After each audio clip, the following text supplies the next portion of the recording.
రాష్ట్రానికి జలగండం పొంచి ఉంది. చినుకు జాడలేక కృష్ణమ్మ బిరబిరా పరుగులు తీయకపోగా గోదావరి కూడా గలగలా పారడం లేదు. రాష్ట్రంతో పాటు ఎగువన కూడా తగిన వర్షాలు లేని పరిస్థితుల్లో వరద రాక జలాశయాల్లో నీటి మట్టాలు అడుగంటాయి.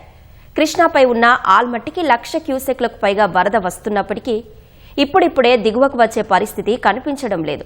అటు గోదావరి ఉపనది ప్రాణహితలో 80,000 క్యూసెక్లకు పైగా ప్రవాహం ఉంది. ఎల్నిలో ప్రభావంతో వరుణుడు కనిపించడం లేదు. రాష్ట్రంతో పాటు ఎగువ ప్రాంతాల్లోనూ పరిస్థితి అలాగే ఉంది. ఫలితంగా నదుల్లోకి కూడా ప్రవాహం రావడం లేదు. కృష్ణా, గోదావరి రెండు నదులకు ఈ ఏడాది ఇంకా వరద రాలేదు. దీంతో జలాశయాల్లో నీరు చేరలేదు.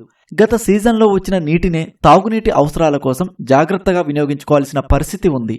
జూన్ 1వ తేదీ నుంచి నీటి సంవత్సరం ప్రారంభమైన కృష్ణాపై ఉన్న ప్రధాన జలాశయాలు శ్రీశైలం, నాగార్జున సాగర్లోకి నీరు రాలేదు.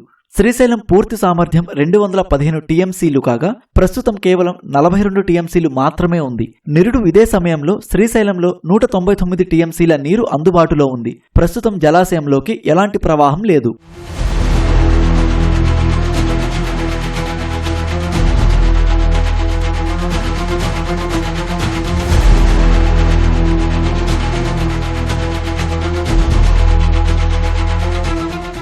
నాగార్జున సాగర్ పూర్తి సామర్థ్యమైన 312 టీఎంసీలకు గాను 138 టీఎంసీలు నీరు ఉంది. నిరుడు ఇదే సమయంలో 171 టీఎంసీల నీరు సాగర్లో ఉంది. రాష్ట్రానికి ఎగువన కర్ణాటకలోని ఆల్మట్టి జలాశయానికి ప్రవాహాలు బాగానే ఉన్నాయి. ప్రస్తుతం ఆల్మట్టిలోకి 126,000కు పైగా క్యూసెక్కుల నీరు వస్తోంది. జలాశయం పూర్తి సామర్థ్యం 129 టీఎంసీలు కాగా ఇప్పుడు కేవలం 34 టీఎంసీలు నిల్వ ఉంది. అక్కడ 100 టీఎంసీలకు చేరితే గాని దిగువకు నీరు వదిలే పరిస్థితి లేదు. తుంగభద్రలో 105 టీఎంసీలకు గాను ప్రస్తుతం 11 టీఎంసీల నిల్వ మాత్రమే ఉంది. తుంగభద్రలోకి 17,000 క్యూసెక్కుల వరద వస్తోంది.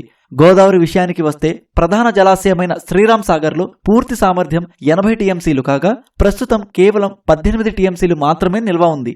ఎల్లంపల్లిలో 20 టీఎంసీలకు గాను 8 టీఎంసీలు మాత్రమే ఉంది. సింగూరు, నిజాం సాగర్లో కూడా నిల్వలు చాలా తక్కువగానే ఉన్నాయి. ఎగువన మహారాష్ట్రలోని జైక్వాడి నుంచి ప్రవాహాలు లేవు. జైక్వాడి పూర్తి సామర్థ్యం 102 టీఎంసీలు కాగా ప్రస్తుతం 48 టీఎంసీలు అందుబాటులో ఉన్నాయి. నిరుడు ఇదే సమయంలో అక్కడ 74 టీఎంసీలకు పైగా నిల్వ ఉంది. ప్రస్తుతం ఇన్ఫ్లో దాదాపు 3,000 క్యూసెక్కుల వరకు ఉంది. గోదావరి ఉపనది అయిన ప్రాణహితలో మాత్రం ప్రవాహాలు బాగానే ఉన్నాయి. దాంతో గోదావరిలో ప్రాణహిత కలిసిన తర్వాత మేడిగడ్డ లక్ష్మీ ఆనకట్ట వద్ద 82,000 క్యూసెక్కులకు పైగా ప్రవాహం ఉంది. పిల్లర్స్ కుంగి మొత్తం గేట్లు ఎత్తివేయడంతో మొత్తం నీరు అక్కడి నుంచి దిగువకు వెళ్తోంది.